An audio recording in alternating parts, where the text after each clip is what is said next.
छोड़ सतगुरु रामपाल जी परमेश्वर जी की जय हो। परमपिता परमात्मा सारी सृष्टि के रचनहार कुल मालिक असंख्य ब्रह्मांडों के स्वामी जगत गुरु तीनों लोकों में प्रवेश करके सबका धारण पोषण करने वाले राजाधिराज आत्माधार नाथों के नाथ देवों के देव महादेव सर्वेश्वर महेश्वर मृत्युंजय अजरो अमर आदि अनादि सनातनी प्रभु जगत पिता जगदीश्वर श्री श्री 1008 की उपाधि के वास्तविक अधिकारी अकाल मूरत सौद स्वरूपी राम वासुदेव सर्वगतम ब्रह्म परम पूज्य प्रथम पूज्य परम संत परम पुरुष परम धनी परम दयालु सत्य कबीर हक्का कबीर अल्लाहु कबीर अल्लाहु अकबर बाखबर अल्लाह ताला जगत के तारणहार जगत के मुक्तिदाता जगत के जगन्नाथ हारे के सहारे हिंदुओं के राम मुसलमानों के अल्लाह सिखों के वायुगुरु ईसाइयों के मसीह दया के सागर दयानिधि करुणा के सागर करुणानिधि स्वयंभू परिभू संकट मोचन कष्टहरण मंगल करण दुख भंजन अविगत कबीर निर्विकार निर्विषम परमात्मा अलय अलेख सतगुरु आदि अनादि सतगुरु असली मर्यादा पुरुषोत्तम असली राम असली कृष्ण असली घनश्याम असली मुरारी राजाओं के राजा महाराजाओं के महाराजा शहंशाहों के शहंशाह सम्राटों के सम्राट भगवानों के भगवान अल्लाहों के अल्लाह प्रभुओं के प्रभु मसीहाओं के मसीह सच्चे वाहिगुरु बाबाओं के बाबा पीरों के पीर सेठों के सेठ जगत सेठ सावड़सा सेठ सर्वगुण संपन्न अनंत कोटि कलाओं के स्वामी अनंत कोटि ब्रह्मांडों के नायक योगियों में महायोगी ध्यानियों में महाध्यानी सिद्धों में परम सिद्ध ज्ञानियों में तत्व ज्ञानी ब्रह्म ज्ञानी महाज्ञानी परम ज्ञानी सर्वश्रेष्ठ ज्ञानी विज्ञानी युवा कबीर समर्थ कबीर असमवात अमित ओजा सच्चे रहनुमा करीम अल्लाह सुभान अल्लाह दुनिया के अंतिम पैगंबर 8 सितंबर 1951 से गांव धनाना जिला सोनीपत हरियाणा भारतवर्ष की पावन भूमि पे प्रकट रियल कल्कि भगवान श्री नारायण साकार हरि श्री बाबा साहिब नूर अनंत परमात्मा सच्चे दरवेश सच्चे बाखबर संत श्रोमणी सतगुरु रामपाल जी परमेश्वर जी के चरण कमल में आप और हम सभी भाई बहनों का अनंत कोटि दंडवत प्रणाम। सत्साई भाई और बहनों, बहुत बड़ी दया बहुत बड़ी मेहर पूज्य गुरुदेव भगवान की परमेश्वर रामपाल जी की, जिनके शुभ आशीर्वाद से विशेष आशीर्वाद से उन्हीं के सत्संगों का संग्रह पवित्र आध्यात्मिक पुस्तक ज्ञान गंगा के ऊपर वीडियो बनाने की श्रृंखला जारी है। इसी श्रृंखला में आज हमारा ये 35वें नंबर का वीडियो है। प्रत्येक वीडियो में पूज्य गुरुदेव भगवान के आशीर्वाद से हमें भक्ति मार्ग के विषय में शास्त्र अनुकूल साधना के विषय में बहुत कुछ जानने और समझने को मिल रहा है, जो जानने की इच्छा हमारी सदियों से थी। सतयुग में थी, त्रेता युग में थी, द्वापर युग में थी और कलयुग के प्रथम चरण में थी, परंतु हमारे तत्व ज्ञानहीन नादान केवल संस्कृत भाषा के तथाकथित विद्वान धर्म गुरुओं की अज्ञानता के चलते जो वे शास्त्रों को समझ नहीं पाए, शास्त्रों में परमेश्वर के विषय में भक्ति मार्ग के विषय में क्या लिखा है उसकी अच्छे से समझकर व्याख्या करके समाज को नहीं बता पाए, जिसके चलते भाई और बहनों सदियों से आत्मा अपने परमपिता परमेश्वर की प्राप्ति के लिए भटक रही है। और हमारे जितने भी पूर्वज थे वो इन हमारे तत्व ज्ञानहीन नादान धर्म गुरुओं की नादानी के चलते आज प्रेत योनि में, भूत योनि में, नरक में, लक 84 योनियों में अपना कष्ट भोग रहे हैं।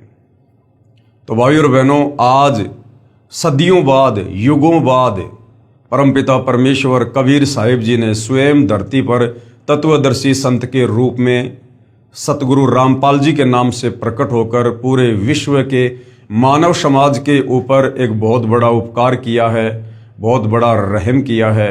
आज परमेश्वर इन सभी धर्मों के सभी धर्मशास्त्रों से हमें उनका वास्तविक सार ज्ञान निकाल कर दे रहे हैं।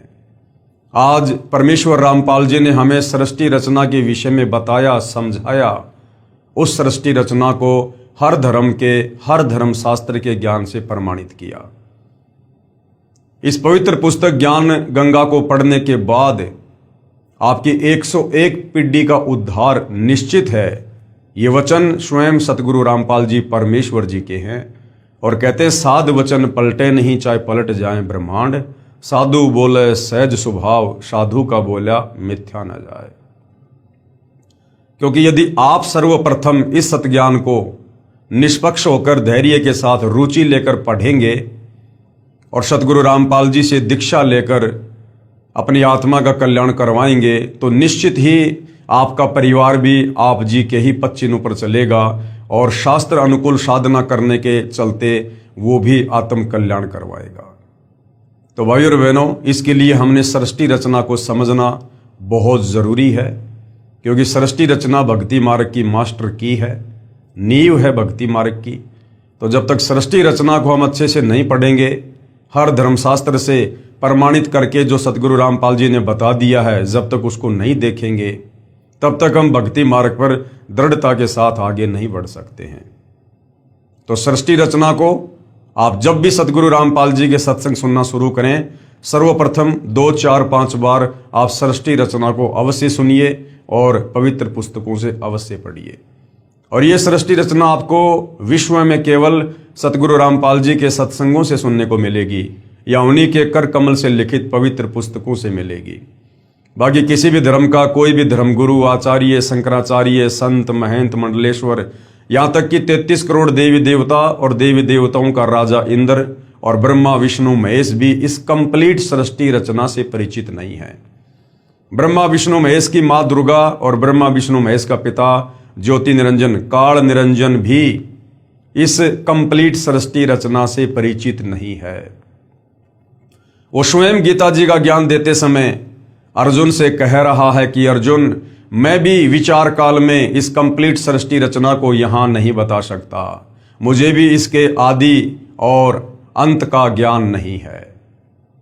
तो सोचिए भाइयों और बहनों, आज सतगुरु रामपाल जी जो सृष्टि रचना के आदि और अंत का ज्ञान दे चुके हैं, जिस ज्ञान को सुनकर समझकर लाखों लोग उनकी शरण में आकर अपनी आत्मा का कल्याण करवा रहे हैं, तो सोचिए वो महापुरुष, वो महाशक्ति सतगुरु रामपाल जी फिर भला कौन है। ये स्वयं कबीर परमेश्वर हैं, कबीर देव हैं। इनके अलावा अपने द्वारा रची गई सृष्टि की जानकारी इस सृष्टि में अन्य कोई जीव नहीं दे सकता, क्योंकि इस कबीर परमेश्वर जी के अलावा चाहे अक्षर पुरुष हो, चाहे ज्योति निरंजन हो, चाहे दुर्गा या ब्रह्मा विष्णु महेश हो, सब जीव संज्ञा में हैं। तो भाई और बहनों, बहुत बड़ा रहम किया है सतगुरु रामपाल जी ने, यदि आप उनके सत्संग सुनकर इस बात को समझना चाहो तो। अन्यथा ये मनुष्य जन्म हमारा बर्बाद हो जाएगा, बेकार हो जाएगा। जो मनुष्य जन्म 184 योनियों में असहनीय कष्ट भोगने के बाद सिर्फ और सिर्फ परमात्मा प्राप्ति के लिए मिलता है, तत्वदर्शी संत की खोज करके उस परम पद की प्राप्ति के लिए मिलता है, जहां जाने के बाद साधक फिर लौटकर इस काल के गंदे लोक में 21 ब्रह्मांड में जन्म मरण का कष्ट भोगने के लिए, 184 योनियों की पीड़ा सहन करने के लिए, तपतशिला का कष्ट उठाने के लिए और नरक भोगने के लिए नहीं आता है। वो सदा सदा सचखंड में अमर हो जाता है। तो भाइयों और बहनों, वैसे तो पवित्र पुस्तक ज्ञान गंगा के ऊपर कंप्लीट वीडियो बन चुके हैं, क्योंकि उसके बाद कुछ भाई बहनों के इंटरव्यू हैं, जिन भाई बहनों ने सतगुरु रामपाल जी की शरण प्राप्त करके और अकल्पनीय लाभ इस भक्ति मार्ग से उठाए हैं। पहले जो हर प्रकार की समस्याओं से ग्रसित थे, परिवार की तरफ से, शरीर की तरफ से, 3 ताप के कष्ट से, कर्म पाप दंड से जो बेहद दुखी थे, परेशान थे, जो परिवार धीरे धीरे पतन की ओर जा रहे थे, जिन परिवारों में नशा घर कर चुका था, बुराइयां घर कर चुकी थी, परमेश्वर रामपाल जी की शरण में आने के बाद आज वो ऋषि परिवार बन चुके हैं। आज उन लोगों को जो दिन में 1-1 बोतल शराब पी जाया करते थे, 2-2, 5-5 डबिया सिगरेट की पी जाया करते थे, हुक्का जिनके घर में 24 घंटे चलता था, आज उन लोगों को तंबाकू के धुआं से भी नफरत है।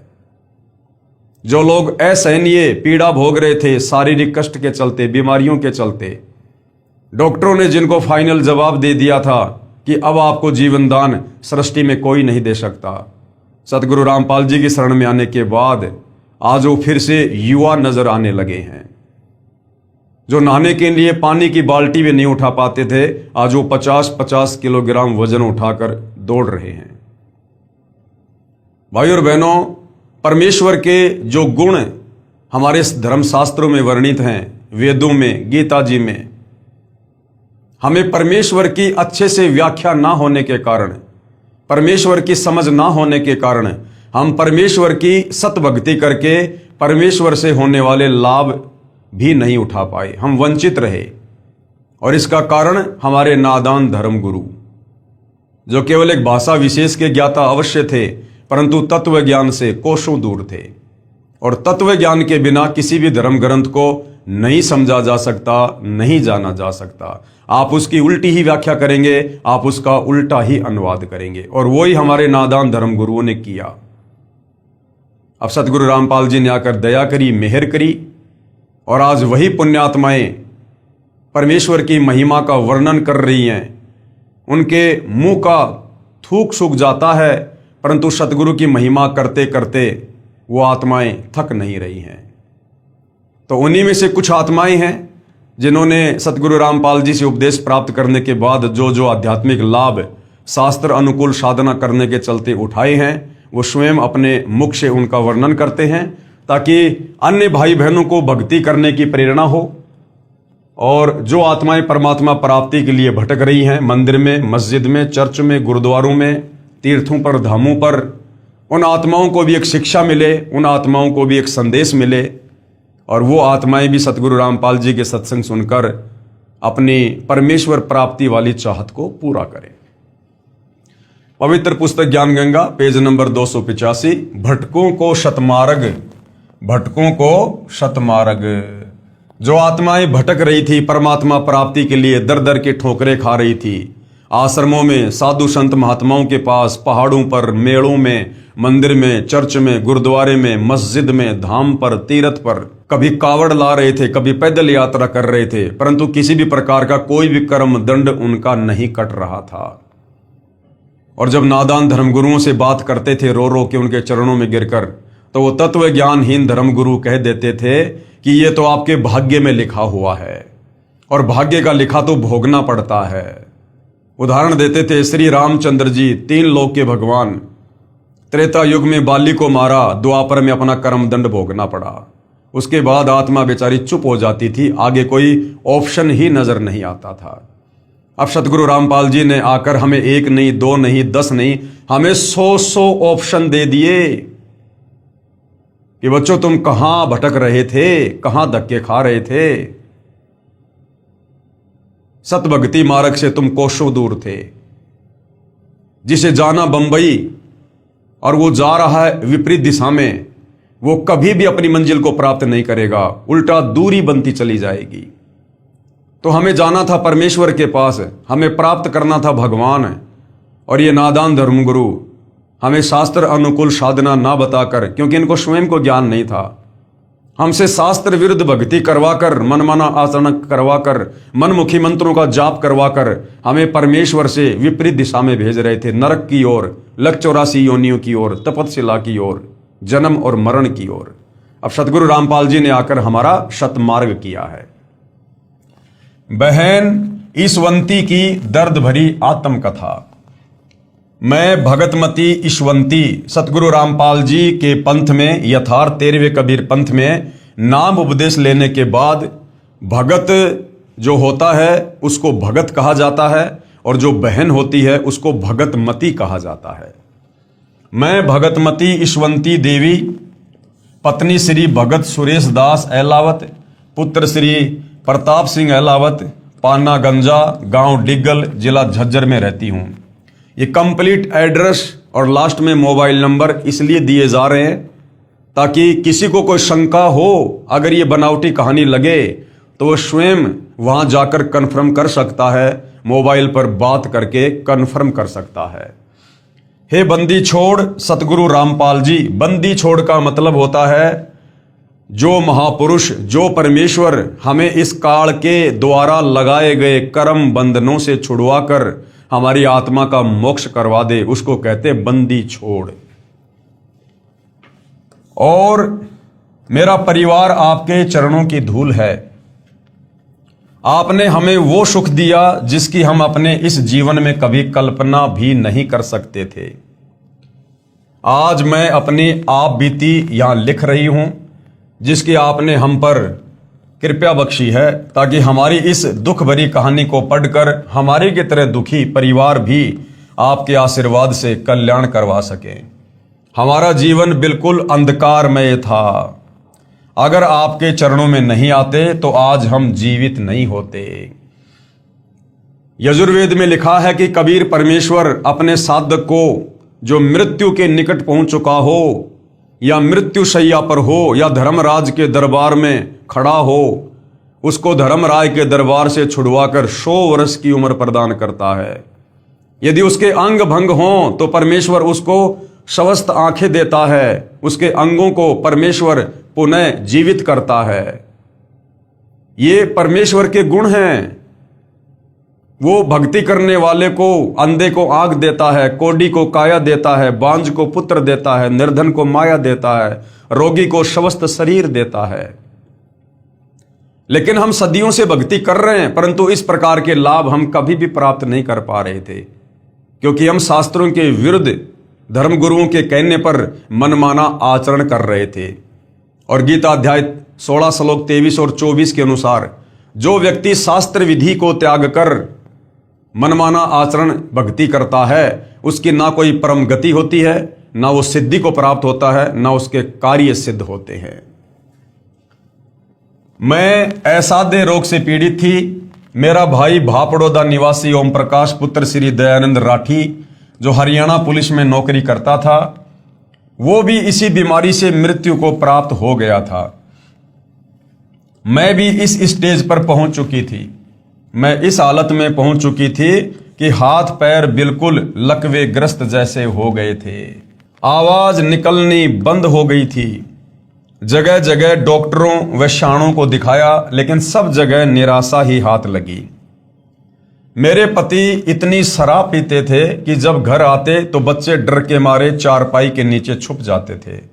घर के बर्तन तक शराब के लिए बेच डाले और सिर पर कर्जा चढ़ा लिया। अब सोचो भाई और बहनों, घर की मुख्य स्त्री इस कदर बीमारी से ग्रस्त, ना मुंह से आवाज निकाल रही है, लकवे जैसी हालत हो गई, मृत्यु शैया पर, और जिसका पति रोजाना शराब पीता है, नशे में धुत अपने बच्चों को मारता है।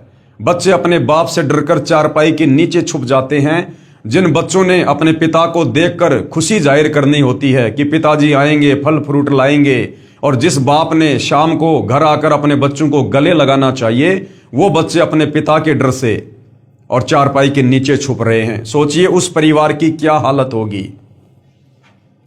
पड़ोसी भी तंग थे। एक दिन तो नशे की हालत में ये मुझको उठाकर डालान पाने के कुएं में डालने चल पड़ा था। महापाप ओपरी हवा ने कहा कि किसकी क्या पोरस चलेगी, यानी किसकी क्या मजाल, मैं इस घर को बर्बाद करके छोड़ूंगा।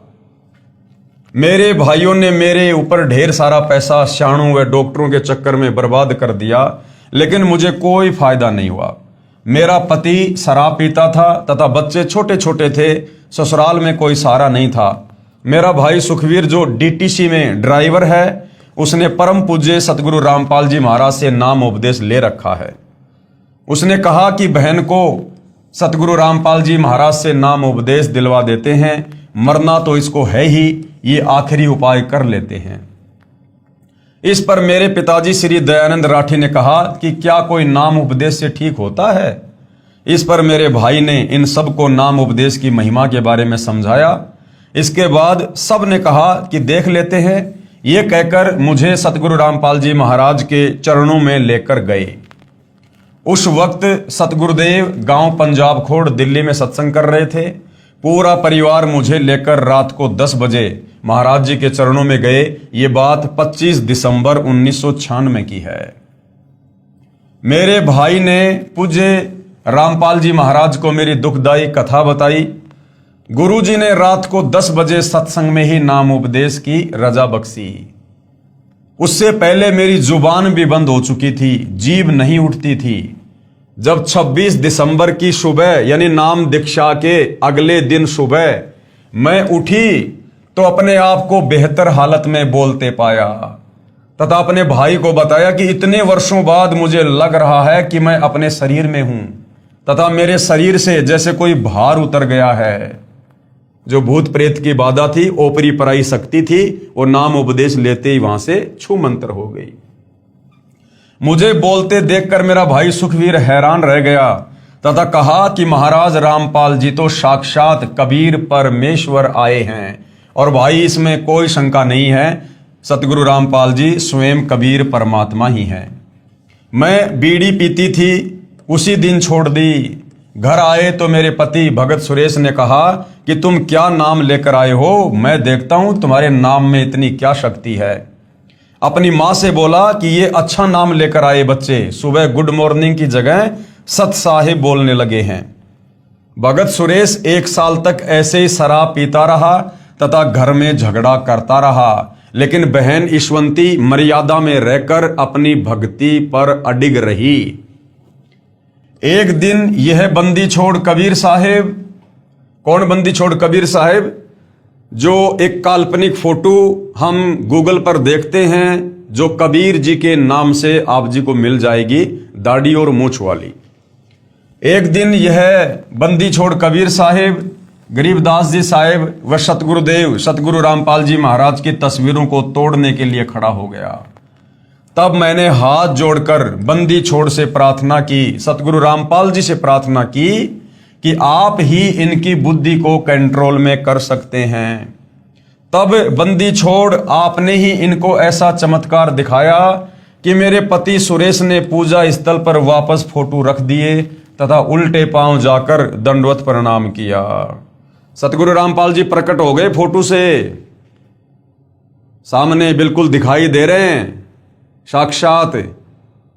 तो भाई सुरेश की तो सिट्टी पिट्टी गुल हो गई और वापस फोटो रख दी और गुरुदेव को दंडवत प्रणाम किया। तब से लेकर आज तक उन्होंने शराब बीड़ी आदि सब बुराइयों को त्याग दिया। इन सब का गवाह पाना गंजा व डिगल गांव है। मुझे पुनर्जन्म मिला देखकर मेरे दुख में दुखी मेरे भाई राजेंद्र सिंह राठी डीएसपी हरियाणा व भाई प्रेम प्रकाश राठी एडवोकेट दिल्ली सहित पूरे परिवार ने भी नामदान ले लिया। नाम उपदेश लेने के बाद कबीर परमेश्वर ने यानी सतगुरु रामपाल जी ने ऐसे ऐसे सुख दिए जिसकी कल्पना भी नहीं की जा सकती। हमारी भैंस ने सर्प खा लिया था, यानी भैंस ने जो सर्प होता है सांप, उसको खा लिया। भैंस का बिल्कुल बुरा हाल था। डॉक्टर को दिखाया तो उन्होंने बताया कि इसने कोई जहरीली वस्तु खा ली है तथा 10 इंजेक्शन लगा दिए। अगले दिन भैंस की आंखों से नीला पानी बहना शुरू हो गया, यानी जहर का असर हो गया तथा भैंस अंधी हो गई। डॉक्टर भी हाथ खड़े कर गए। तब रात में शौपन में, अब ध्यान देना भाइयों, तब रात में शौपन में सतगुरुदेव रामपाल जी भगवान नजर आए। उन्होंने भैंस के शरीर पर हाथ फेरा। सुबह उठे तो हमने तथा पड़ोसियों ने अपनी आंखों से भैंस के मुंह में सांप को देखा तथा उसको निकाला। अब चाहते तो सतगुरु रामपाल जी बिना शौपन में दर्शन दिए भी भैंस को स्वस्थ कर सकते थे, सांप को बाहर निकाल सकते थे, लेकिन इस प्रकार के हल्के फुल्के चमत्कार परमात्मा जी इसलिए दिखाते हैं ताकि भक्ति करने वाली भगत आत्मा को विश्वास हो कि वास्तव में ये यहां हमारा नुकसान होना था, लाखों रुपयों का भैंस मरनी थी, लेकिन आज मैं गुरुदेव भगवान की शरण में हूं, इसलिए मेरे परमेश्वर की रजा से हमारी भैंस स्वस्थ हुई है। तो इस प्रकार के छोटे मोटे चमत्कार गुरुदेव अपने भक्तों के विश्वास को बनाए रखने के लिए करते हैं। भैंस स्वस्थ हो गई तथा पूरा दूध देने लग गई। ऐसे ऐसे पता नहीं कितने सुख आपने हमें दिए। कल तक हमारे पास 10 रुपए तक नहीं थे।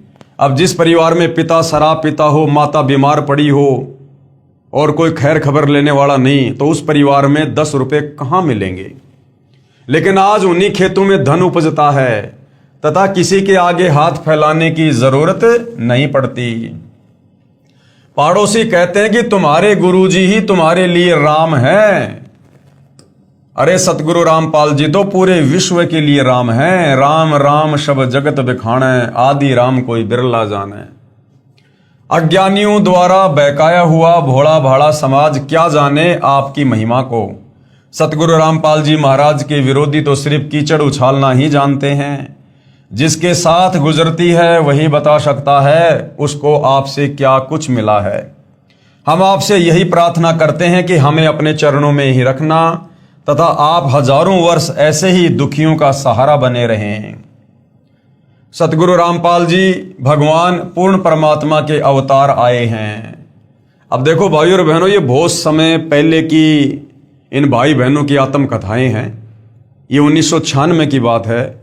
सन 1994 में सतगुरु रामपाल जी ने अपना यथार्थ पंथ शुरू किया और शुरुआत में जो आत्मा सतगुरु रामपाल जी की शरण में आई थी वो ज्ञान को समझकर कम, और जो सतगुरु रामपाल जी ने उनको लाभ दिए थे अपनी तरफ से आशीर्वाद देकर अपने कोटे से, उन सुखों को देखकर आत्माएं ज्यादा जुड़ी हुई थी। तो उस समय तक आत्माएं सतगुरु रामपाल जी को पूर्णतया कबीर परमेश्वर नहीं मान पा रही थी, केवल कबीर जी का भेजा हुआ संत मान रही थी। इसलिए भाई बहन बीच बीच में इस प्रकार की बातें बोल देते हैं कि सतगुरु रामपाल जी महाराज पूर्ण परमात्मा के अवतार हैं, जबकि सतगुरु रामपाल जी किसी भी पूर्ण परमात्मा के अवतार नहीं हैं। सतगुरु रामपाल जी स्वयं ही पूर्ण परमात्मा हैं। ये स्वयं ही सतलोक से चलकर इस पृथ्वी पर अवतरित होते हैं। अवतार केवल काल भेजता है। 21 ब्रह्मांड का स्वामी ज्योति निरंजन भेजता है अवतार, क्योंकि वो नहीं आ सकता, क्योंकि उसको श्राप लगा हुआ है। वो अपने काल रूप में किसी को दर्शन नहीं देता, उसकी मजबूरी है। इसलिए वो ब्रह्मा विष्णु महेश में प्रेरणा करके और यहां पर अवतार भेजता है। लेकिन कबीर परमेश्वर को कोई श्राप नहीं है। कबीर परमेश्वर समर्थ हैं, सर्वशक्तिमान हैं। इस परमेश्वर ने किसी को भी सतलोक से अवतार बनाकर भेजने की आवश्यकता नहीं पड़ती है। जिसका काम उसी को साजे और करे तो मूर्ख बाजे। काल लोक में क्रम बंधनों में जकड़ी हुई आत्माओं को कबीर परमेश्वर के अलावा सतलोक से आई हुई कोई आत्मा नहीं छुड़वा सकती है। इसलिए कबीर परमात्मा जी सतलोक से चलकर स्वयं ही तत्वदर्शी संत का रूप धारण करके इस पृथ्वी पर प्रकट होते हैं, लीला करते हैं। ये वेद साक्षी हैं, ये गीता जी साक्षी है। आपका नाम लेने के बाद हमारे घर में इतना सुख मिला परमेश्वर, जो कि हम वर्णन नहीं कर सकते। फिर भी वर्णन करने की कोशिश कर रही हूं। मैंने आपसे सन 1996 में नाम उपदेश लिया। उसके करीब 1.5 साल के बाद एक घटना घटी जो इस प्रकार है। एक रात मुझे ये सब दिखाई पड़ा कि मैं गांव में शमशान पूछ रही हूं कि कहां है। मुझे बताया व दिखाया कि आपने कल यहां पर आना है।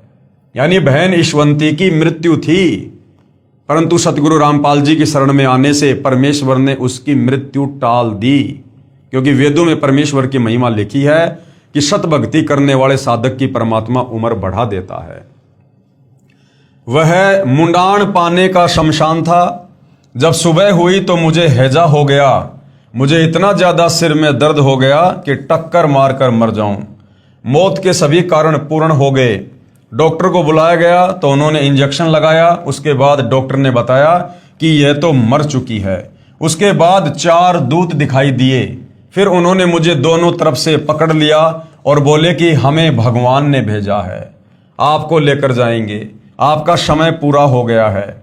मैंने कहा कि मेरे गुरुजी नहीं लेकर जाने देंगे।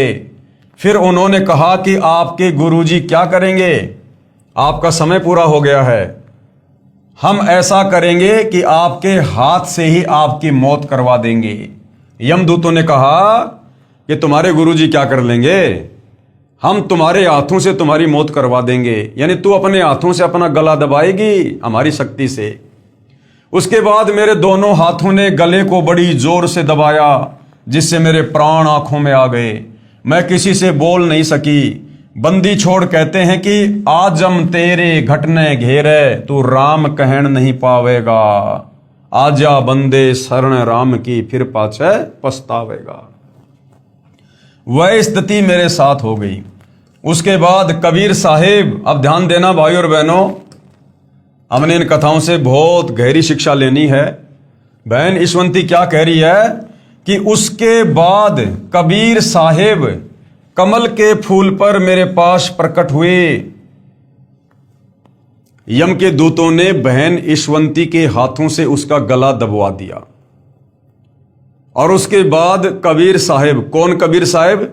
दुनिया जिस एक डाढ़ी मूंछ वाली कबीर जी की काल्पनिक फोटो को कबीर परमात्मा कहती है, कबीर साहेब कहती है, जिस मिलते जुलते रूप में कबीर जी आज से लगभग 650 साल पहले बनारस के काशी में आए थे, उस रूप में बहन कह रही है कि उसके बाद कबीर साहेब कमल के फूल पर मेरे पास प्रकट हुए। और उसके बाद क्या होता है, ध्यान देना, उसके बाद मेरे अंदर से पूज्य सतगुरु रामपाल जी महाराज की आवाज आई कि इस लड़की को आप कैसे लेकर जाओगे, इसे हम नहीं जाने देंगे, इसे हम नहीं जाने देंगे। क्योंकि भाई और बहनों, इस भक्ति की शुरुआत में सतगुरु रामपाल जी को कोई भी आत्मा डायरेक्ट कबीर भगवान मानने को तैयार नहीं होती है, क्योंकि हमारे नादान धर्म गुरुओं ने हमारे को उल्टी पट्टी पढ़ा रखी होती है कि भगवान तो निराकार है, भगवान तो निराकार है। और काशी वाले कबीर जी को तो कोई भगवान मानने को तैयार ही नहीं। तो बहन ईशवंती, जिसने सन 1996 में सतगुरु रामपाल जी से दीक्षा ली, लेकिन बहन भी अच्छे से ज्ञान को समझकर सतगुरु रामपाल जी को ही कबीर भगवान नहीं मान पा रही थी। बहन की दृष्टि में कबीर भगवान यानी बंदी छोड़ वो दाढ़ी मूंछ वाली कबीर जी की समझे जाने वाली काल्पनिक फोटो थी। तो बहन ने उसी को याद किया। तो उधर से कबीर परमात्मा सतगुरु रामपाल जी, जो वास्तव में कबीर भगवान है, वो उस दाढ़ी मूंछ वाला रूप बनाकर और बहन के पास में प्रकट हो गए उसके विश्वास के लिए। क्योंकि जब तक भगत की आस्था जिसमें रहेगी, वो चाहे किसी की भी भक्ति कर रहा है, परमात्मा उसी रूप में आकर उसकी रक्षा करता है। तो बहन ईशवंती ने नाम तो ले रखा सतगुरु रामपाल जी से, लेकिन भगवान मान रखा था दाढ़ी मूंछ वाली कबीर की फोटो को। तो बहन के विश्वास के लिए वहां पर कमल के फूल पर सतगुरु रामपाल जी ने ही वो दाढ़ी मूंछ वाला रूप बनाया और प्रकट हो गए। लेकिन अंदर से जो आवाज आई, वो आई सतगुरु रामपाल जी की। और क्या कहा? उसके बाद मेरे अंदर से पूज्य सतगुरु रामपाल जी महाराज की आवाज आई कि इस लड़की को आप कैसे लेकर जाओगे, इसे हम नहीं जाने देंगे, इसे तो हम चाहेंगे तब लेकर जाएंगे, इसका अगर पैर भी काट दोगे तो हम वह भी जोड़ देंगे। साथ में गुरुजी ने काफी बातें कही जो सब वर्णन नहीं हो पा रही हैं। उसके बाद यम के दूत भाग गए। उसके बाद गुरुजी ने मुझे कहा कि बेटी डर मत, तेरी मौत को हमने टाल दिया, अब हम चाहेंगे तब लेकर जाएंगे। दूसरा कारण क्या था भाइयों और बहनों? जब आप अध्यात्म की गहराई में जाएंगे, सतगुरु रामपाल जी के सत्संग सुनेंगे, तो आपको पता चलेगा। जब कबीर परमात्मा प्रथम बार सतलोक से चलकर अपने पुत्र जोगजीत का रूप बनाकर 21वें ब्रह्मांड पर, जहां पर ये ज्योति निरंजन काल ब्रह्म रहता है, तपतशिला पर जीव भून भून के खाता है, वहां पर इस काल निरंजन की और कबीर परमात्मा की अपने पुत्र जोगजीत के रूप में मुलाकात हुई थी। तो काफी कुछ वरदान कबीर परमेश्वर ने इस काल को दिए थे। और इस काल में एक वचन ये भी मांगा था कि मैं आपका रूप बना सकूं, ये आप मुझे वरदान दे दो। तो कबीर परमेश्वर जो अपने पुत्र जोगजीत के रूप में थे, परमेश्वर ने कहा कि ठीक है भाई, आप मेरा रूप बना लेना। मेरे जिस भगत के पास में सत भक्ति मंत्र होगा, शब्द होगा, उसको तू कुछ नहीं कर पाएगा। वचन भर लो, वचन भर लिया, अकबर लिया भाई। न्यो बोला जी कि चारों युगों में, 3 युगा में जीव थोड़े ले जाना, सतयुग, त्रेता और द्वापर, और चौथा युग जब आवे कलयुग, कितने ले जाइयो। बोला वह बढ़िया ढाई तन तया। अच्छा भाई कोई बात नहीं। दूसरा यह है कि मैं आपका रूप बना सकूं, मैंने ये आज्ञा दे दो। अग बना लिए, तेरे रूप तक की आंट लगेगी, मेरे अंश के पास जिस पास नाम होगा तेरा रूप रह ही नहीं सकता उसके आगे। तो फिर और एक और कहा कि आप जब जाओ ना मृत मंडल में तो एक जगन्नाथ के मंदिर को बनवाइयो, क्योंकि वो काल समुद्र नहीं बनन देगा, मेरा अंश कृष्ण रूप में जाएगा, कृष्ण बौद्ध रूप में, और अपना मंदिर बनवाओगा, पर समुद्र नहीं बनन देगा। बनवा दूंगा भाई। फिर कहते हैं कि त्रेता युग में समुद्र पर पुल बंधवाइयो। अकाछे पंगे पाए रहते थे। तो भाई और बहनों, इस काल ब्रह्म ने, इस ज्योति निरंजन ने वो रूप क्यों मांगा था? क्योंकि काल निरंजन ने दिमाग लगाया कि ये जो जोगजीत है, जो मेरा भाई है, क्योंकि वो पहचान नहीं पा रहा था परमात्मा उसके भाई के रूप में थे, जोगजीत के रूप में थे। अगर स्वयं अपने ओरिजिनल रूप में आ जाएं तो इसका कलेजा फट जाए। तो उसने कहा कि आप मुझे अपना रूप दे दो कि मैं ये आप वाला रूप बना सकूं, जोगजीत वाला। यस कर दी। काल ने क्या सोच के रूप मांगा था कि जोगजीत नीचे जाएगा और नीचे जाके क्या करेगा, ये जीवों को ज्ञान समझाएगा। और ज्ञान कैसे समझाएगा? उनका गुरु बनेगा। ये सतगुरु की भूमिका करेगा, तत्वदर्शी संत की भूमिका करेगा। और जो इसके भगत होंगे, क्योंकि जोगजीत नीचे जाके पूरी सृष्टि रचना बताएगा, मुझ काल के विषय में बताएगा, ब्रह्मा विष्णु महेश की स्थिति के बारे में बताएगा कि ये पूर्ण परमात्मा नहीं है, इनकी पूजा से कोई लाभ नहीं है। तो नीचे तमाम आत्माएं तत्व ज्ञान से परिचित हो जाएंगी। ये वेद शास्त्रों का खुलासा करेगा। तो जो इसके भगत होंगे वो भगत इस जोगजीत के ऊपर आश्रित हो जाएंगे और वो मुझ काल की भक्ति पूजा छोड़ देंगे। और ब्रह्मा विष्णु महेश की भी उनको जानकारी हो जाएगी, ये भी आधे अधूरे भगवान है। तो ब्रह्मा विष्णु महेश में भी उन भक्तों की किसी प्रकार की कोई आस्था नहीं होगी। अन्य देवी देवता तो बहुत दूर की बात है। तो काल ने दिमाग लगाया कि मेरी तो मजबूरी है, मैं तो डायरेक्ट अपने ओरिजिनल रूप में जाके किसी को भ्रमित में कर नहीं सकता। तो जब इस जोगजीत के भगत सतयुग में, त्रेता युग में, द्वापर में और कलयुग में, जब इस जोगजीत के भगत शरीर छोड़ने के बाद में त्रिकुटी पर आएंगे, क्योंकि त्रिकुटी एक इंटरनेशनल एयरपोर्ट है आगे किसी भी लोक में जाने का, तो काल को पता था कि जोगजीत के भगत जिनकी जोगजीत पर पूर्ण आस्था होगी, वो शरीर छोड़ने के बाद में सूक्ष्म शरीर में त्रिकुटी पर आएंगे। और यहां आने के बाद मैं उनको भ्रमित करने की कोशिश करूंगा, ठगने की कोशिश करूंगा। तो यदि मैं ब्रह्मा विष्णु महेश का रूप बनाकर लोभ लालच दूंगा, ब्रह्मा विष्णु महेश के लोक में जाने की सलाह दूंगा कि मौज करोगे, मस्ती करोगे, चलो तुम्हें बहुत बड़ा वहां पे कोई पद देंगे, तो जोगजीत के भगत जो तत्व ज्ञान से परिचित हैं, धर्मशास्त्रों से परिचित हैं, ब्रह्मा विष्णु महेश की औकात से, सामर्थ्य से परिचित हैं, वो ब्रह्मा विष्णु महेश के चक्कर में नहीं आएंगे। और मैं अपना रूप काल वाला बना नहीं सकता, मेरी मजबूरी है। तो उन भक्तों को यदि ठगा जा सकता है तो उनके गुरु का रूप बनाकर ठगा जा सकता है, क्योंकि भगत तो अपने गुरु के कहने से आगे आगे चलेगा। तो काल ने सोचा कि जोगजीत नीचे जाएगा, गुरु बनकर ज्ञान देगा और गुरु पर उनके भक्तों की आस्था होगी। और फिर जब त्रिकुटी पर ये भगत आएंगे तो मैं जोगजीत का रूप बनाकर, ये दाढ़ी मूंछ वाला रूप बनाकर, जिसे आज दुनिया कबीर परमात्मा कहती है, कबीर साहिब कहती है, जो रूप इस काल ने मांग रखा है कि मैं ये वाला रूप बनाकर और उन भगतों को ठग लूंगा। भगत सोचेंगे हमारे गुरुजी खड़े, हमारे गुरुजी, और मैं उनको कहूंगा बच्चों आ जाओ मेरे पीछे पीछे, चलो शतलोक, और मैं उनको नकली शतलोक में ले जाकर ठोक दूंगा। इसलिए जोगजीत ने वो रूप मांगा था।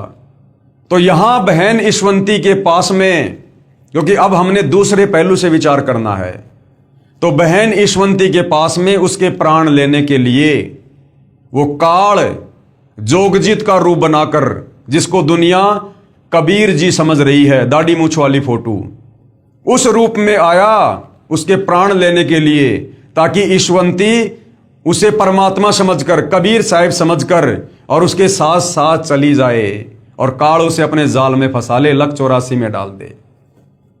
तो जैसे ही बहन ईश्वंती ने देखा, क्योंकि उसकी आस्था उस फोटो में थी कि कबीर जी यही हैं दाढ़ी मूछ वाले, वो उसी को पूजा करती थी, गुरु जी को केवल अपना गुरु जी माना करती थी, सतगुरु रामपाल जी को।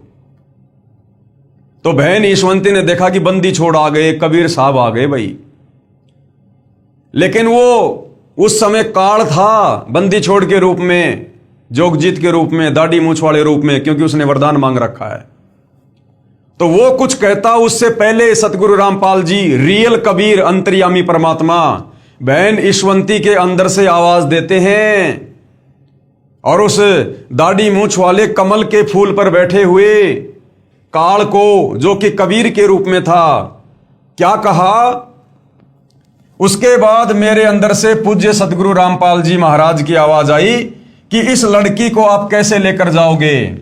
अब किसको कह रहे हैं सतगुरु रामपाल जी अंदर से आवाज करके? बहन ईशवंती को कौन दिखाई दे रहा था? वो दाढ़ी मूछ वाला, वो कबीर जिसमें काल था। सतगुरु रामपाल जी कह रहे हैं आप इस लड़की को कैसे लेकर जाओगे? मैं नहीं लेकर जाने दूंगा। कि इस लड़की को आप कैसे लेकर जाओगे? इसे हम नहीं जाने देंगे, इसे तो हम चाहेंगे तब लेकर जाएंगे। इसका अगर पैर भी काट दोगे तो हम वह भी जोड़ देंगे। साथ में गुरुजी ने काफी बातें कही जो सब वर्णन नहीं हो पा रही हैं। उसके बाद यम के दूत भाग गए, उसके बाद वो भाग गए सारे के सारे वहां से। उसके बाद गुरुजी ने मुझे कहा कि बेटी डर मत, तेरी मौत को हमने टाल दिया, अब हम चाहेंगे तब लेकर जाएंगे। इसलिए भाई और बहनों, सतगुरु रामपाल जी के पंथ में यदि वास्तव में पूर्ण मोक्ष प्राप्त करना है तो उस दाढ़ी मूछ वाली कबीर की समझे जाने वाली काल्पनिक फोटो को हमने अपने घर से, अपने घट से, अपने दिलो दिमाग से डिलीट करना पड़ेगा, निकालना पड़ेगा। क्योंकि देखो अब हम बच्चे नहीं हैं, हमें सतगुरु रामपाल जी ने अच्छे से सारा ज्ञान समझा दिया है। अब हमारे को कॉमन सेंस भी होनी चाहिए, कुछ बातें हमारे को कॉमन सेंस से भी समझ में आनी चाहिए।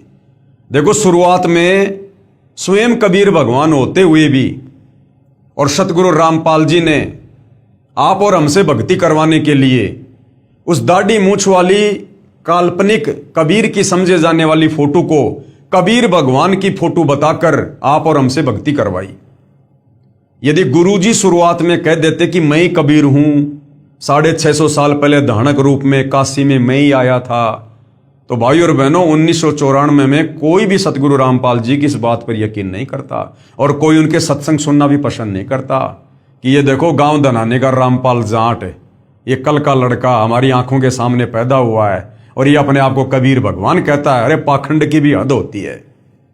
इस प्रकार के मन में पता नहीं क्या क्या कुविचार उत्पन्न होते, तो हम सतगुरु रामपाल जी के सत्संग सुनना भी पसंद ना करते, उनको अहंकारी समझकर अपनी नादानी के चलते। तो आप और हमें भक्ति पर लगाने के लिए सतगुरु रामपाल जी ने उस फोटो का सहारा लिया। अगर सतगुरु रामपाल जी वेदों से दिखाते कि देखो भाई परमात्मा का नाम है कबीर देव, कबीर परमात्मा, कबीर साहेब, जो 650 साल पहले आए थे, ये कबीर भगवान है, और यदि फोटो ना दिखाते तो भाई और बहनों हम उनसे सवाल करते कि गुरुजी आपने वेदों में दिखाया कि कबीर देव ही परमात्मा है। कौन कबीर देव? जो चारों युगों में आता है, जो 650 साल पहले भी आए थे बनारस में। तो गुरुजी उनका कोई फोटो बताओ, उनकी कोई शक्ल दिखाओ भगवान की, ताकि हम उनकी पूजा करें। अगर गुरुजी कह देते कि बेटा वो तो 650 साल पहले आए थे, और 650 साल पहले बेटा ना तो कोई मोबाइल था, ना कोई कैमरा था, ना कोई वीडियो रिकॉर्डिंग का सिस्टम था, तो मैं फोटो कहां से दिखाऊं मैं? तो हम क्या कहते पता है? अच्छी बात कर रहे हो गुरुजी, अरे रामचंद्र जी त्रेता युग में लाखों साल पहले आए, श्री कृष्ण जी द्वापर युग में 5000 साल पहले आए, और देखो गुरुजी आज उनकी कितनी सुंदर सुंदर फोटोएं आपको लाखों मिल जाएंगी। और कबीर जी तो 600 साल पहले आए थे, फिर उनकी फोटो क्यों नहीं हो सकती? तो बताओ हम नादान आत्माओं को क्या समझाते गुरुदेव? तो वे तो अंतर्यामी है, उनको तो पता था। इसलिए गुरुदेव भगवान ने उस काल्पनिक फोटो को हमारे सामने रख दिया, जो कि हाथ से बनाया गया एक चित्र है, और कहा कि यो कबीर भगवान है, ताकि हम गुरुदेव के सत्संग सुने, उनसे उपदेश लें और उस फोटो को भगवान मानकर शत भक्ति शुरू करें। और जब धीरे धीरे धीरे धीरे तत्व ज्ञान सुनेंगे तो 2, 4, 5, 10 साल में तो ये बात समझ में आएगी कि वास्तव में कबीर भगवान वाले काम आज धरती पर कौन कर रहा है। हमें ये इतने सुख, मुर्दों को जीवन, ये कबीर भगवान दाढ़ी मूछ वाले ने दिए या फिर सतगुरु रामपाल जी ने दिए? हमें उपदेश देकर ये ज्ञान, शास्त्रों का गूढ़ रहस्य सतगुरु रामपाल जी ने समझाया, या उस दाढ़ी मूछ वाले काल्पनिक कबीर भगवान ने समझाया? तो सतगुरु रामपाल जी ने ये सोचकर कि फिलहाल ये मुझे परमात्मा के रूप में स्वीकार नहीं करेंगे क्योंकि ये तत्व ज्ञान से बहुत दूर हैं, इसलिए सतगुरु रामपाल जी ने उस काल्पनिक फोटो को, जो आपको गूगल पर मिल जाएगी, उसको कबीर भगवान बताकर हमारे सामने पेश किया। वो फोटो हमें दी, उस फोटो की हम पूजा करने लगे। लेकिन भाई और बहनों, अब हमें सतगुरु रामपाल जी ने ज्ञानी बना दिया, विद्वान बना दिया, मास्टर बना दिया भक्ति मार्ग में। अब हमने कॉमन सेंस का भी प्रयोग करना चाहिए। अब यदि हमारी आस्था उसी फोटो में लगी रही तो भाई और बहनों, कल को जब हम त्रिकुटी पर जाएंगे तो स्थूल शरीर छोड़ने के बाद में जो सूक्ष्म शरीर रहेगा उसमें ज्यों के त्यों विचार रहेंगे।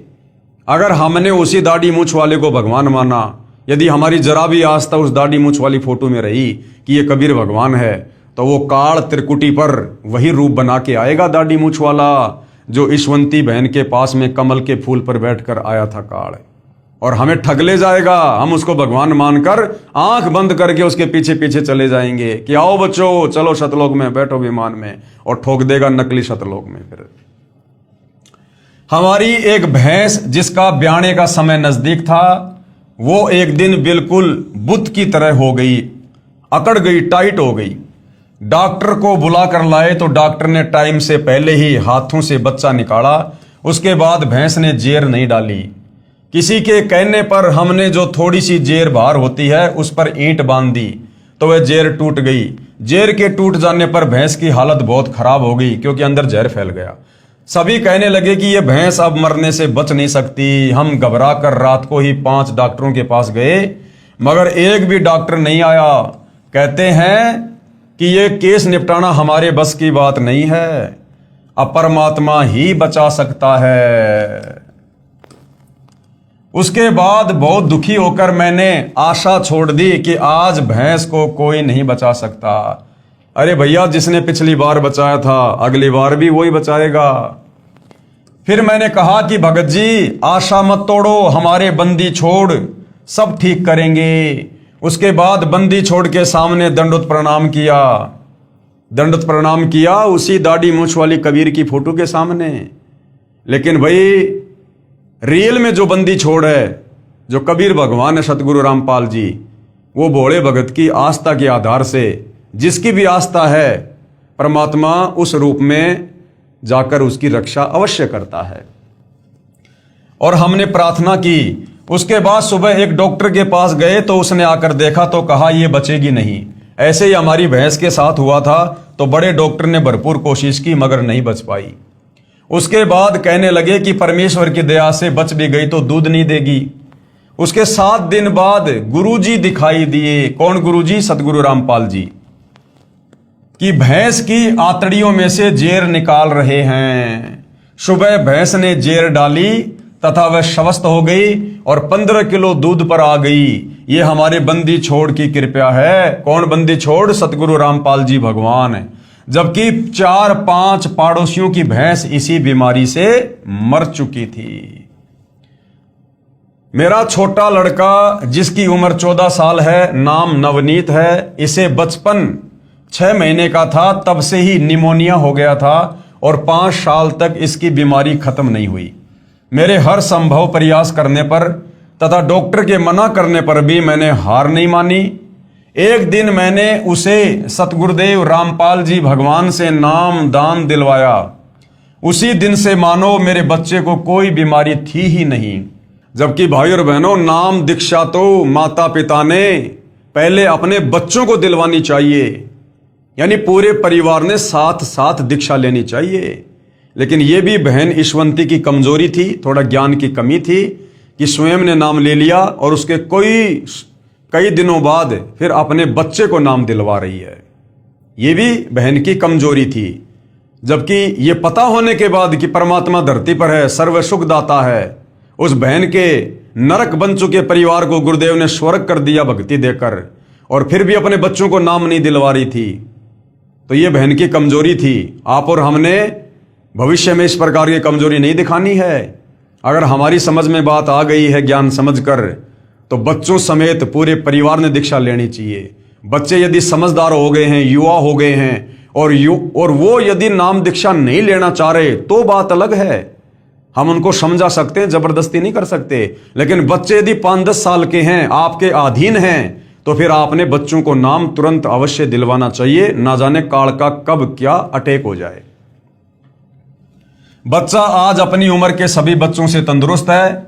ये सभी चमत्कार हमारे गुरुदेव सतगुरु रामपाल जी महाराज की असीम कृपा से हुए। एक दिन पूर्णिमा के सत्संग के समय वर्ष 2004 में बरसात के ना होने के कारण हमारी धान यानी चावल की फसल सूख रही थी और नहर भी आकर चली गई थी। 1 महीना बाद दोबारा नहर आनी थी। वहां पर ट्यूबवेल से पानी देने का साधन नहीं था, हम सिर्फ नहर पर ही आश्रित थे और 1 महीने बाद तो वो फसल नष्ट हो जानी थी धान की। परंतु पूर्णिमा के दिन हम आश्रम से सत्संग समापन के बाद जब खेत को देखने गए तो हमारे 2.5 एकड़ जमीन धान वाली घुटनों घुटनों पानी से भरी हुई थी।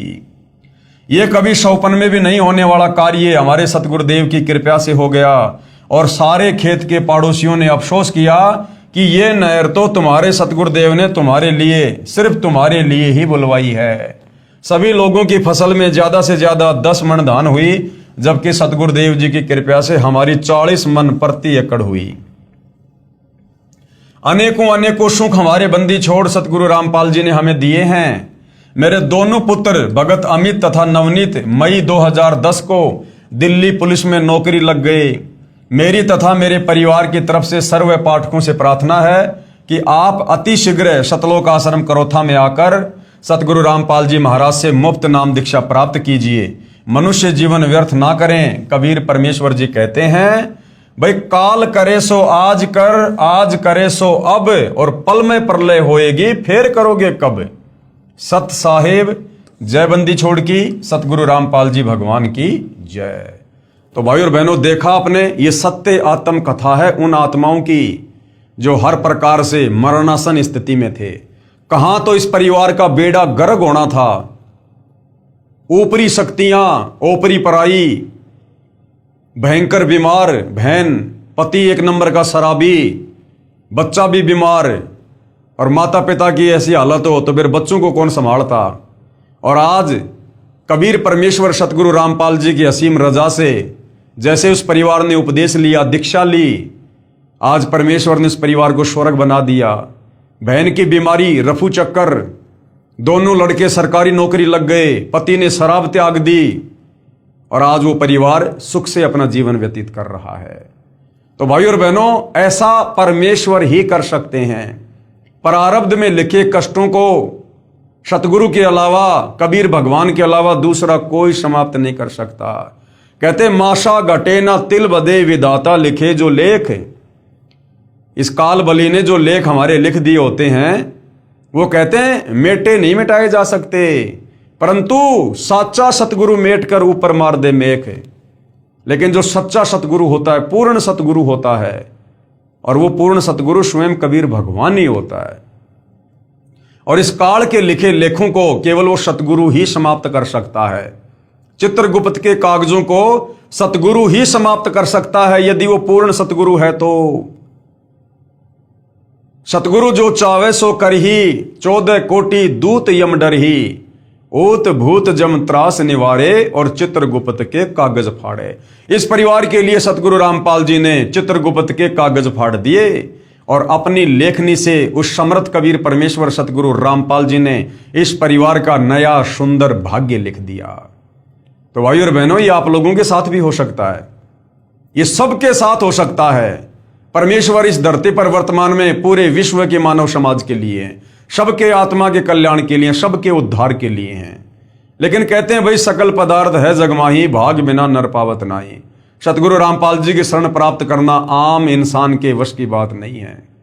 जिनके युगों युगों के भक्ति संस्कार मजबूत होते हैं, वही आत्माएं उनके चरणों तक पहुंच पाती हैं, उनके सत्संगों को सुनकर विश्वास कर पाती हैं और फिर उनसे जुड़कर उपदेश लेकर भक्ति का लाभ उठा पाती हैं। तो ये आपकी आंखों के सामने बहन ईशवंती की आत्मकथा है। उसके बाद एक और भगत आत्मा है जिन्होंने अपनी आत्मकथा बताई है। उजड़ा परिवार बसा, मैं भगत रमेश पुत्र श्री उमेद सिंह, गांव पेटवाड़, तहसील हांसी, जिला हिसार का रहने वाला हूं। अब एम्प्लॉयज कॉलोनी जेल के सामने जिंद में सहपरिवार रहता हूं। नाम लेने से पहले हम भूतों की पूजा करते थे, यानी श्राद्ध निकालना, अपने पूर्वजों के श्राद्ध निकालना, भूतों की पूजा करना। क्योंकि शास्त्र विधि को त्याग कर जो मनमाना आचरण करता है, मरने के बाद वो प्रेत योनि में जाता है। और फिर ये हमारे नादान धर्म गुरु आप और हमें उस प्रेत योनि में ले जाने के लिए उन पूर्वजों की जो भूत बने हुए हैं उनके श्राद्ध निकलवाना शुरू करवा देते हैं। हमारे गांव में बाबा सरिया की मान्यता थी, जिस पर हम प्रत्येक महीने की पूर्णिमा को ज्योति लगाने जाते थे। हम शुक्रवार, जन्माष्टमी, शिवरात्रि का व्रत भी करते थे, पितरों का पिंडदान और श्राद्ध भी निकालते थे। श्राद्ध निकालने के लिए, पिंडदान करने के लिए, व्रत करने के लिए, समाधि पूजने के लिए गीता जी साफ साफ मना कर रही है। फिर भी हमारा घर बिल्कुल उजड़ चुका था। जब मैं 12 वर्ष का था तब मेरे पिताजी की मृत्यु हो गई थी। घर में 3 सदस्य थे, तीनों की आपस में लड़ाई रहती थी।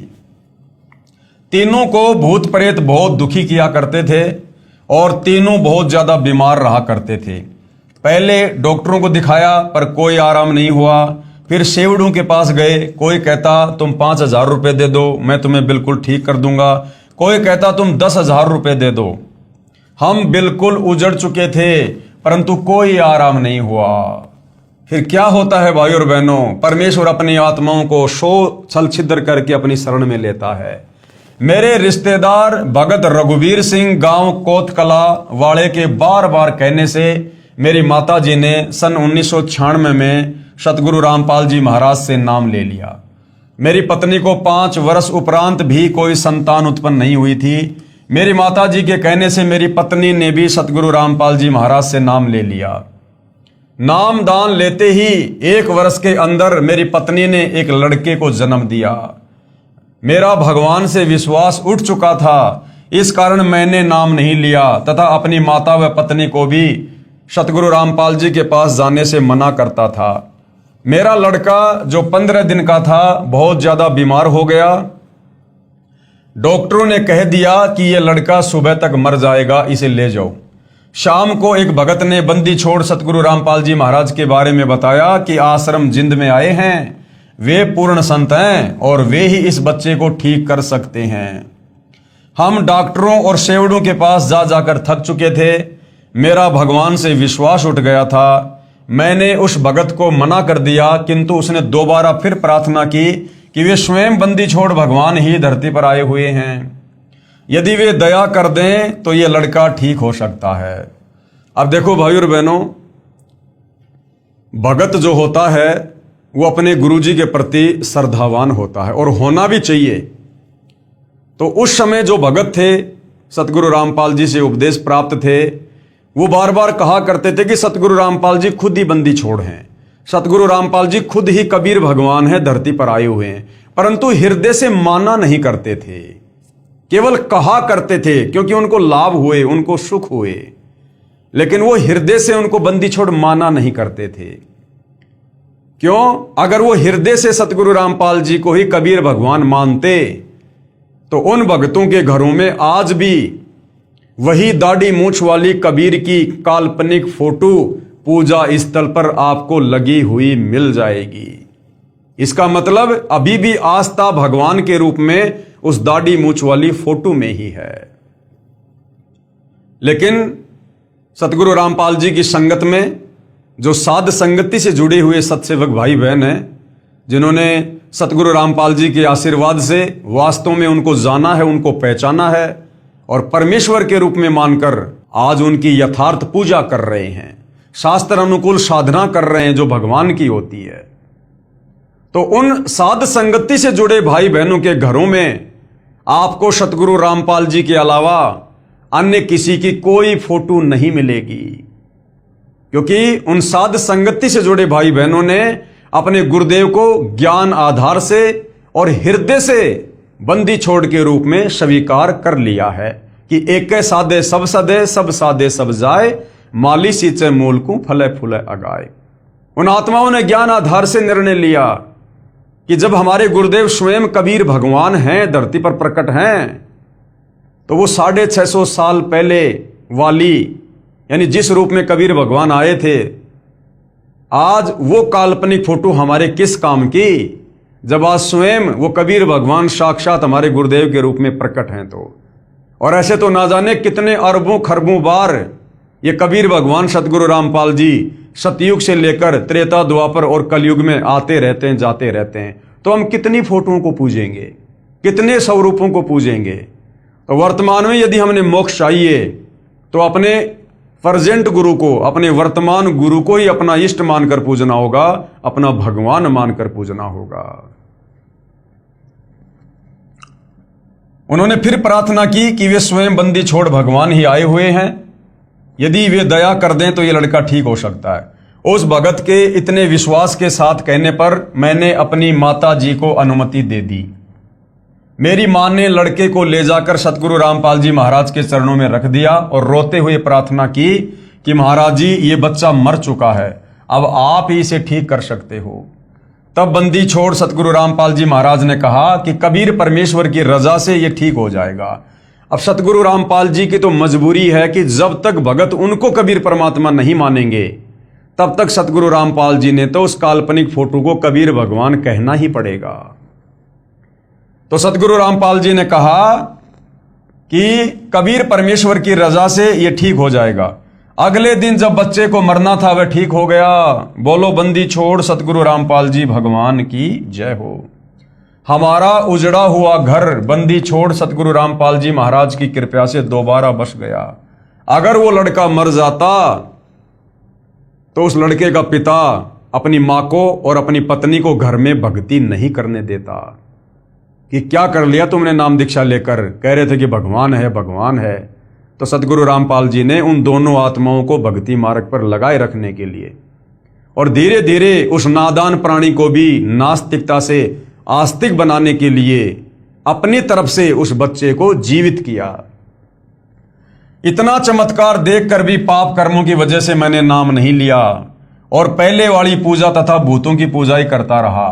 अब सोचिए लड़का मर जाता तो वो कैसे नाम दीक्षा लेता, घर वालों की भक्ति और छुड़वा देता, जो बच्चा जिंदा होने के बाद भी सतगुरु रामपाल जी की भक्ति नहीं कर पा रहा और भैरव भूत की भक्ति में लगा हुआ। हमारे घर पर बंदी छोड़ गरीबदास जी महाराज की वाणी का पाठ सतगुरु रामपाल जी महाराज करते थे और मैं बाहर जाकर शराब पीता था। फिर 1 वर्ष बाद एक दिन हमारे घर पाठ हो रहा था, तब शाम को बंदी छोड़ सतगुरु रामपाल जी महाराज ने सत्संग किया। तब मैंने सत्संग सुना और नाम भी ले लिया। फिर हमारे घर में दुख नाम की चीज नहीं रही। मेरी माता जी ने किसी के बहकावे में आकर नाम खंडित कर दिया। कुछ समय बाद सन 2000 में मेरी मां को अचानक पैर में जलन होने लगी। डॉक्टरों को दिखाया, उन्होंने बताया कि इसे ब्लड कैंसर है, ये 10-15 दिन में मर जाएगी। अगर पीजीआई चंडीगढ़ में ले जाओगे तो वहां 1.5 लाख रुपए लगकर ये ज्यादा से ज्यादा 1 साल तक जीवित रह सकती है, परंतु दर्द कम नहीं होगा। बंदी छोड़ सतगुरु रामपाल जी महाराज ने बताया कि आपकी माता जी ने नाम खंडित कर दिया है, यानी मर्यादा तोड़ दी। जैसे बिजली का बिल ना भरने से, कनेक्शन कट जाने से बिजली से मिलने वाला लाभ बंद हो जाता है, उसे फिर सुचारू करवाना पड़ता है। मेरी माता जी ने अपनी गलती की क्षमा याचना की। महाराज जी ने दोबारा नाम दिया तथा सिर पर हाथ रखा। सिर पर हाथ रखते ही पैर की जलन व दर्द खत्म हो गया। भाई सतगुरु जो चावे सो करी ही, भरम पड़ो मत कोई, सेऊ धड़ पर शीश चढ़ाया पाछे करी रसोई। तो सतगुरु रामपाल जी तो कुछ भी करने में समर्थ हैं। फिर लगभग 2 वर्ष के बाद जाड़ पड़वाने की वजह से जाड़ में से खून निकलने लगा। यानी भाई और बहनों, हमारे ऊपर पिछले जन्मों के पापों का इतना वजन है, इतना बोझ है, हम युगों युगों से मनुष्य जन्म प्राप्त करके और इतने कुकर्म कर चुके हैं कि हमारे संचित कर्म अब हमें परेशान करते हैं। तो जीव पर कितनी आपत्तियां। सोचिए अगर ये बहनें सतगुरु रामपाल जी की शरण में ना होती तो इनके साथ में क्या होता। इनका जीवन शेष नहीं था, जो उपदेश लेने के बाद भी इनके पाप कर्म इतना दबाव दे रहे हैं। डॉक्टर ने दवा दी और टांके भी लगाए, परंतु खून निकलना बंद नहीं हुआ। फिर डॉक्टर ने इसकी बीमारी चेक की और बताया कि इसके ब्लड कैंसर है और अब वह फूट चुका है, अब यह ठीक नहीं हो सकती, इसे घर ले जाओ, ये खून निकलने से 2 दिन में मर जाएगी। फिर अगले दिन इसके पेशाब और लैट्रिन से भी खून आना शुरू हो गया। तब मैंने सतगुरु रामपाल जी महाराज को फोन से बताया कि डॉक्टर ने कहा है कि ये 2 दिन में मर जाएगी। तब सतगुरु रामपाल जी महाराज ने कहा कि बंदी छोड़ जो करेंगे ठीक करेंगे। फिर अगली रात को 2 बजे यमदूत लेने के लिए आए। यानी भाई और बहनों, उस भगत की माता जी का आगे जीवन शेष नहीं था। और ये दास बार बार आप लोगों को कहता है कि सतगुरु रामपाल जी ने हजारों नहीं बल्कि लाखों भक्तों का, भाई बहनों का जीवन एक्सटेंड कर रखा है। उनकी श्वासें अपनी तरफ से बढ़ाई हुई हैं। ये परमेश्वर के गुणों में है, उनके लक्षणों में है, अन्यथा हम भक्ति नहीं कर सकते। ये सतगुरु रामपाल जी भगवान हमें अपनी शरण में लेकर, काल के बंधन से छुड़वा कर, जमानत लेकर तब हमसे भक्ति करवाते हैं, पल पल अपनी नजरों में रखकर। अन्यथा इस काल के लोक में ब्रह्मा विष्णु महेश भी एक मंत्र नहीं जप सकते जो सत्य मंत्र है। इस काल के किस ब्रह्मांड में ब्रह्मा विष्णु महेश भी सत्य नहीं कह सकते। और आज सतगुरु रामपाल जी के भगत सीना ठोक कर सत्य का प्रचार कर रहे हैं। और ये काल दूर खड़ा खड़ा देख रहा है, जो ब्रह्मा विष्णु महेश को भी जो है उनके पैर नहीं जमने दे रहा। इतनी प्रबल शक्ति है किस ब्रह्मांड की ये ज्योति निरंजन काल। और आज सतगुरु रामपाल जी के जो मर्यादित भगत हैं, ये उनके 100 कदम भी नजदीक नहीं फटकता। इतना डरता है कबीर भगवान सतगुरु रामपाल जी से।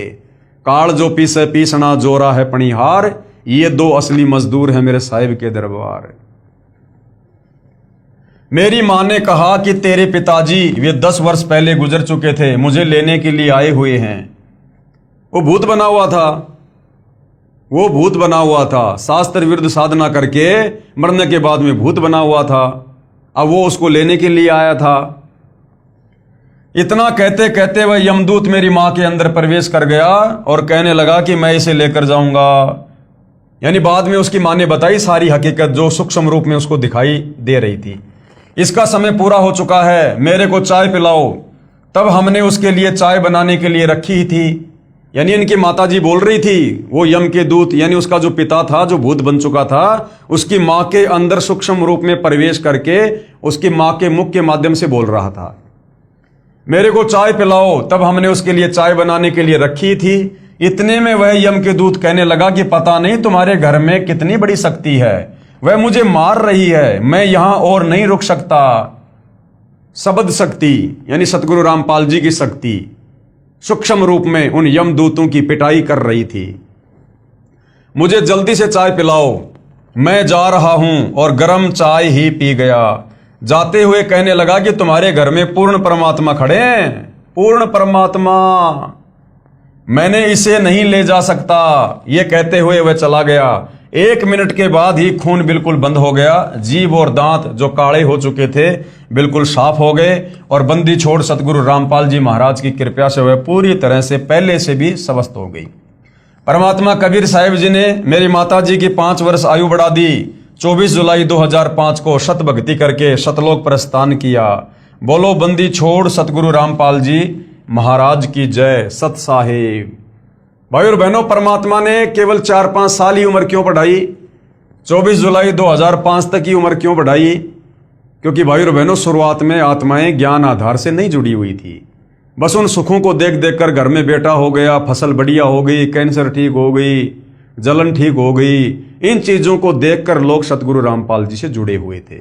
और जब तक आप ज्ञान को आधार बनाकर नहीं जोड़ोगे, आप कभी भी डगमग हो जाओगे। तो सतगुरु रामपाल जी को पता था, अंतर्यामी भगवान को, कि 12 जुलाई 2006 को तो करोथा कांड होगा। और करोथा कांड के बाद उस आत्मा के मन में दोष आना था। वो सारी भक्ति कमाई गुरु में दोष देख के नष्ट करने वाली थी, बर्बाद करने वाली थी भक्ति छोड़कर। तो परमेश्वर ने उस आत्मा को 4-5 साल की उम्र बढ़ा के उससे भक्ति करवा दी। और करोथा कांड होने से पहले पहले उस आत्मा का शरीर भी छुड़वा दिया, ताकि उसकी भक्ति सुरक्षित रहे और उस आत्मा को तुरंत दूसरा मनुष्य जन्म मिल जाए और फिर से किसी भगत के घर में जन्म लेकर अपने आगे की भक्ति शुरू कर दे। तो ये अंतर्यामी परमात्मा भाई और बहनों, ये अध्यात्म के डॉक्टर हैं। इनको पता है किस आत्मा का किस प्रकार से इलाज करना है। तो इनकी शरण में आने के बाद फिर भगत की नहीं चलती है, कोई मीन मेक नहीं चलती है। यदि भगत ने अपने आप को गुरुदेव के चरणों में सरेंडर कर दिया, ज्ञान को समझ लिया, तो भगत का काम है मर्यादा में रह के भक्ति करना। सत्य कहना, सत्य के मार्ग पर चलना, अपने गुरु जी के पद चिन्हों पर चलना, बाकी काम फिर पूर्ण ब्रह्म परमेश्वर सतगुरु रामपाल जी का होता है। तो भाई और बहनों, ये जो आपने 2 आत्म कथाएं सुनी हैं, लास्ट में इन्होंने अपना मोबाइल नंबर दिया है, भगत रमेश दास, मोबाइल नंबर इतना है। ये बिल्कुल सत्य हैं, इनमें कोई मीन मेख नहीं है, किसी को झूठ बोलने का कोई शौक नहीं है। यदि आपको लगता है कि झूठ है तो सतगुरु रामपाल जी का ज्ञान सुनो, और यदि आपको ऐसा कोई रोग है, कोई परेशानी है, तो सतगुरु रामपाल जी से उपदेश लेकर उनके द्वारा बताई गई शास्त्र अनुकूल भक्ति को मर्यादा में रहकर करो, उन मंत्रों का जाप करो। जो लाभ इन आत्माओं को हुए आपको भी होगा। परमात्मा इनका कोई रिश्तेदार थोड़ी था, परमात्मा तो सबका है, हम सभी उसके बच्चे हैं। लेकिन शास्त्र विरुद्ध साधना करने के चलते, गीता और वेदों के विरुद्ध, कुरान शरीफ, कुरान मजीद, तोरे, जबूर, इंजिल, ये गुरु ग्रंथ साहिब, बाइबल, इन तमाम धर्म ग्रंथों के विपरीत साधना करने के चलते, उन नादान धर्म गुरुओं के कहने पर आप और हम परमात्मा की भक्ति से होने वाले लाभों से वंचित हैं। वरना परमेश्वर तो भाई खड़ा खड़ा लाभ देता, खड़ा खड़ा जो इन परिवारों को दिया। तो भाई और बहनों, इसी प्रकार से कुछ और आत्माएं हैं जिन्होंने इस पुस्तक में आगे अपनी सत्य आत्म कथा लिखवाई है, जो लाभ उनको सतगुरु रामपाल जी से उपदेश लेने के बाद प्राप्त हुए हैं। तो उनका भी हम जिक्र करेंगे। तो आज की वीडियो में केवल इतना ही। कल परमेश्वर के आशीर्वाद से फिर सेवा में हाजिर होंगे। तब तक पूज्य गुरुदेव भगवान हम सबको आज्ञा दे, आशीर्वाद दे, सद्बुद्धि दे, हमारा मार्गदर्शन करे, भ्रमने भटकने से बचाए। बंदी छोड़ सतगुरु रामपाल जी परमेश्वर जी की जय हो।